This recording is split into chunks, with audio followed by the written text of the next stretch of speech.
هیچ کس نمیدونه نازنین اون شب چطور از طبقه بالا برنگشت. اما یکی از ما هنوز صدای قدماشو میشنوه. 5 سال پیش من و نازنین و پیام و شهاب تصمیم گرفتیم شبی را در خانه متروکه زعفرانیه بگذرونیم. اما خانه‌ای که سالها پیش یه خانواده 4 نفره در آن قتل مرموزی داشتن. همسایه ها میگفتن شبها نورهای آبی از پنجره طبقه دوم میتابه. هیچ کدوم باور نداشتیم.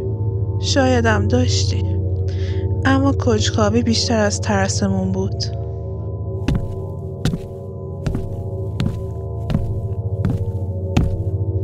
وقتی وارد حیاط شدیم، در آهنی پشت سرمون با صدای سنگینی بسته شد.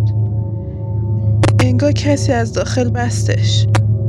شهاب گفت باد بوده، ولی هیچ بادی نبود.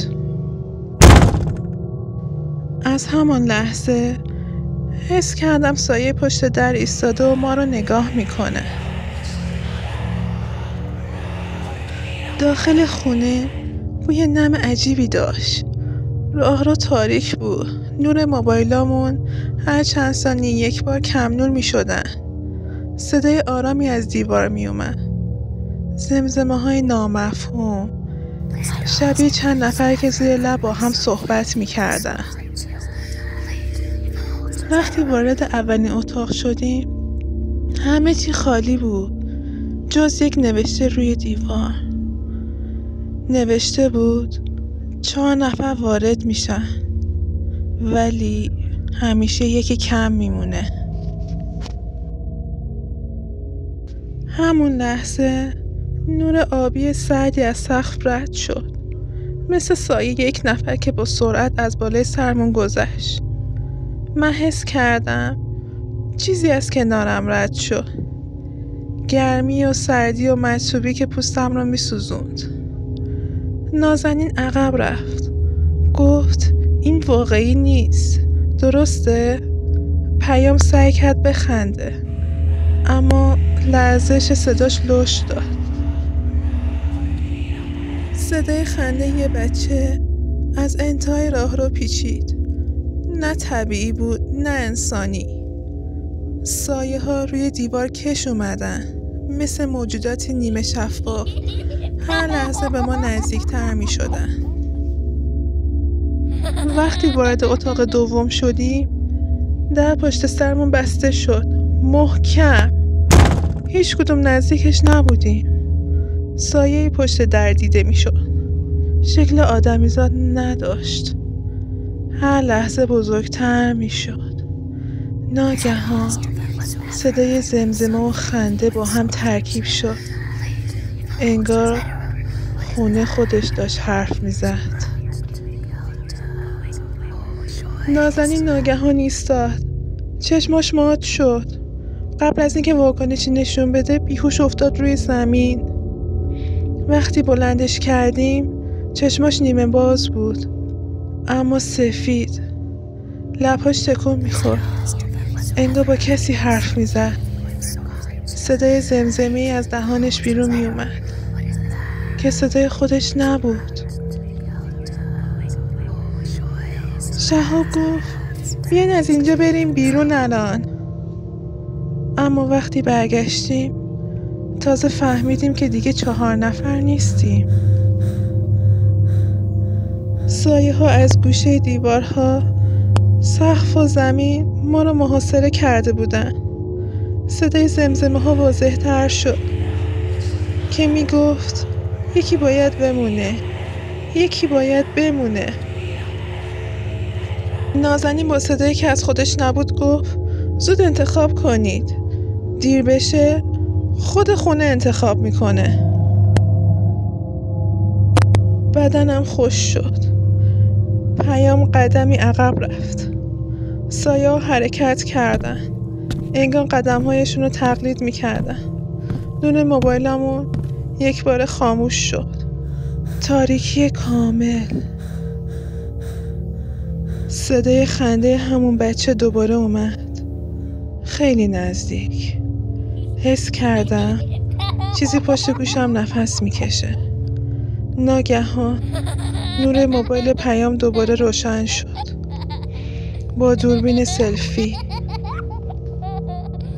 روی صفحه سایه پشت سر ما ایستاده بود. شکلش انسانی نبود، بلند و کمی خمیده، با دستای اضافه که از پشتش بیرون زده بود. پیام گوشی رو پرت کرد، دوید سمت در، اما در قفل بود. چشمای نازنین دوباره باز شد، سفید، بی نور، با صدایی که انسانی نبود گفت: شهاب یکی نبود، 2 شدن. سایه ها آروم از ستون ها جدا شدن، مثل بازتاب ما حرکت کردن، اما بدون چهره. صدای زمزمه ها از دیوار تکرار شد که میگفت: مردن؟ نه، فقط یکی میمونه. من دست نازنین رو گرفتم و کشیدم سمت راهرو. باید از خونه بیرون میرفتیم، حتی اگر مجبور میشدیم در رو بشکنیم. پیام جلو دوید، اما ناگهان مکث کرد. موبایلش که روی زمین افتاده بود خودش روشن شد. شروع کرد به پخش یک ویدئویی از همون لحظه ورودمون به خونه. ما 4 نفر وارد می شدیم، اما پشت سر ما یک موجود پنجم، انسانی بلند با پوست آبی بدون چهره، حرکت می کرد. بدترین بخش وقتی بود که ویدئو تموم شد. وقتی دوباره نگاه کردیم فهمیدیم فقط 3 نفریم. نازنین نبود. پیام با صدای لرزان گفت: پس نازنین کو؟ جوابشو ندادم، چون همون لحظه حس کردم چیزی هنوز ما رو دنبال میکنه. سایه ها از دیوارها بیرون میزدن، از سقف، از زمین. حرکاتاشون غیر طبیعی و سریع بود. هوا سرد شد، مهی نازک و آبی رنگ در فضا پیچید. نور چراغ قوه‌ها کم کم خفه شد. نازنین روی زمین افتاد، اما حرکت میکرد، انگار چیزی اونو هدایت میکرد. لبهاش آروم تکون خورد. صدایی از دهانش بیرون اومد که میگفت: یکیتون رو انتخاب کردم، اما هنوز نگفتم کدوم. صدای بچه غریب آهسته و آرام در فضا طنین انداخت. پیام جیغ زد و عقب رفت. شهاب سعی کرد نور چراغ قوه را ثابت کنه، اما نورش روی دیوارا میرقصید. سایه ها بزرگتر می شدند. ما سمت در دویدیم. دستگیر یخ زده بود، انگار فلزی نبود، اما محکم و بی حرکت. وقتی در رو هل دادیم باز شد، اما پشت اون راهرو نبود، پله ها نبودن، فقط یه اتاق دیگه، همون اندازه، اما با نور مبهم آبی. روی زمین رد پاهای کوچک با گلهای آبی رنگ دیده می شد که تا وسط اتاق می رفت و ناپدید شد. شهاب گفت: این خونه داره ما رو جابجا میکنه، خودش مسیر رو تعیین میکنه. ناگهان در پشت سرمون بسته شد. نازنین بلند شد، اما نه خودش. پشتش قوس داشت، انگار چیزی اونو کنترل میکرد. چشماش نور آبی میداد. لبخند زد، اما نه لبخند انسانی، لبخندی تقلیدی، سرد و مرگ‌آلود. گفت: یکیتون امشب میمونه. صدای نازنین اتاق رو یخ کرد. پیام عقب رفت. زیر لب تکرار کرد این نازنین نیست، این نازنین نیست. نور چراغ قوه روی صورتش لرزید. دیدیم صورتش دیگه اون صورت نبود. سیاه، خالی، تهی. ناگهان سایه کوچکتری از سقف آویزون شد. قد یه بچه 7 ساله. نزدیکتر شد. لبهای نازنین تکون خورد. صدای بچه از دهانش بیرون اومد که میگفت یکیتون رو انتخاب کردم. هنوز نگفتم کدوم. چرا قوه شهاب افتاد. نورش روی زمین چرخید. صورت نازنین روشن شد، اما تهی بود. فقط سیاهی خالص و خطوط نازک. من جیغ زدم. گفتم باید الان بریم. پیام و شهاب بازومو گرفتن.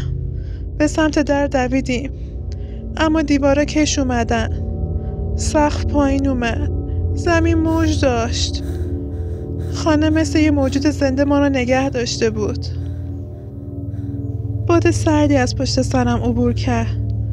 جمله کنار گوشم پیچید که میگفت برگرد، هنوز انتخاب نکردم. برنگشتم.